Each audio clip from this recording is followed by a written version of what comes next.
Have you ever wondered what is the point where you can't save your shoes anymore? You have leather shoes, leather boots, and you've been out in the mud, they've sat, they're getting dry, maybe a little cracky.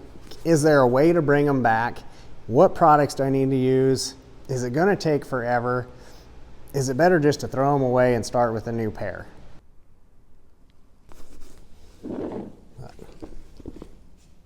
Look at that difference, and this is even half clean, but that makes a huge difference on those.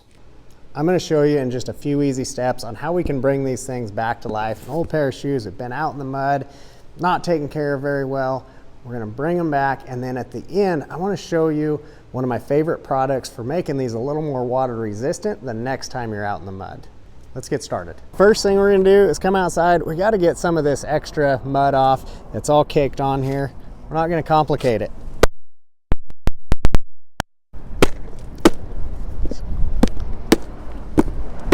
Banging those together. This is really caked on here, so I'm even going to grab just a screwdriver. Get as much of this off as we can.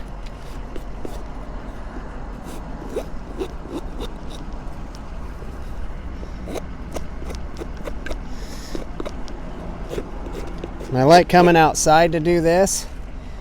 It really makes your spouse a whole lot happier when you're not doing this in the house.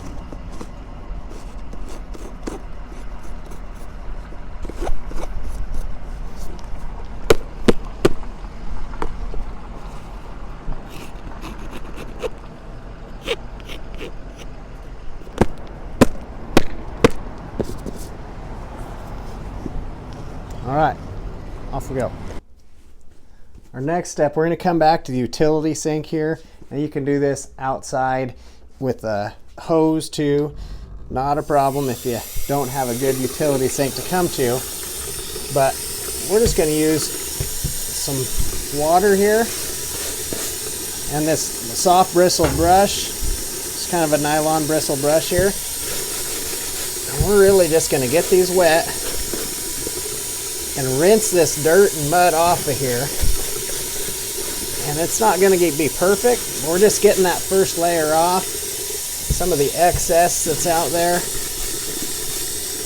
I'm not soaking it under the water, but just getting more of that mud that was caked on off of here.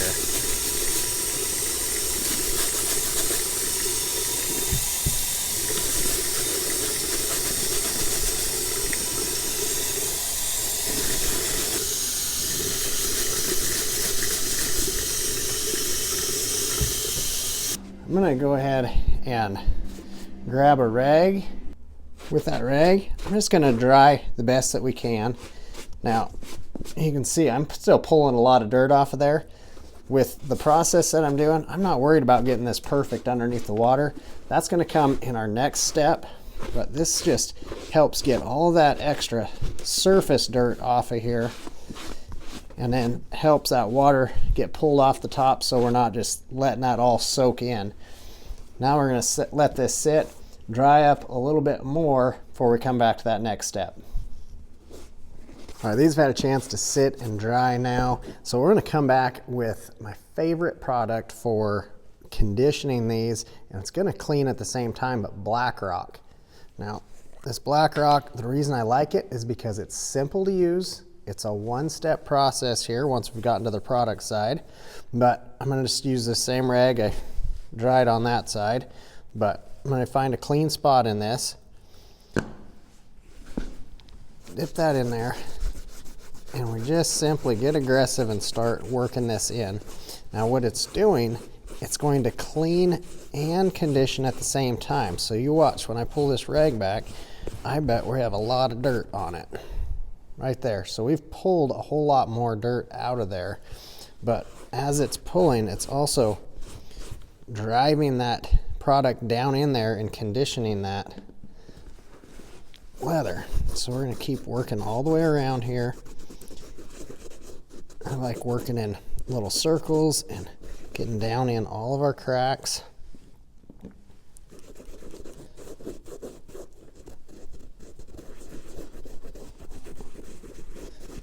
Now, I don't leave it to where it's caked on there because we're just wiping it back off, so it's going to just look kind of wet, just like when we got done in the sink there.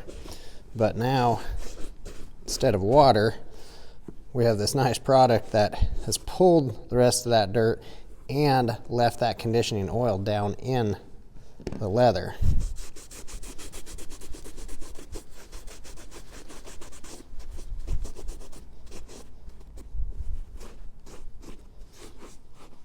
Now we have that black rock all the way on there. You can see just the difference the black rock makes right there. This is our one that had been wet down and just scrubbed with the water to get things off. But look how much reconditioning that black rock does. And I know you can't feel through the camera, but boy, this feels soft and supple, and this is still kind of dry and scratchy on that. So that product really does help there. Now you can be done just with that black rock, go right back to wearing it. When I first feel that to the touch, it's going to be just a bit tacky. As that product dries, that tackiness is going to go away, and you can actually come back and buff with your dry rag and kind of bring just a touch of a shine to that. Now, it's not going to really change the color of your leather, but it's going to richen that color of that leather and kind of enhance it a little bit. My favorite thing, though, to make these a little more waterproof, I told you that there's a chance we're going to be back in the mud with them again, so I want to have that to where we protect it a little bit. I'm going to go and get our golden mink oil from Fiebing's. This stuff is great. I love it. Now, it's not going to waterproof them, but it does make them pretty darn water resistant. I just love the smell on this stuff is amazing, and I don't even worry about a rag. I literally just grab it with my fingers and work this in.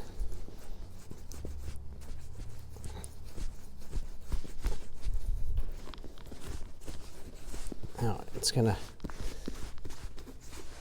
have that feel on your hands. It's really good for your hands too, so it's kind of a two-in-one deal right here. Condition your shoes and your hands.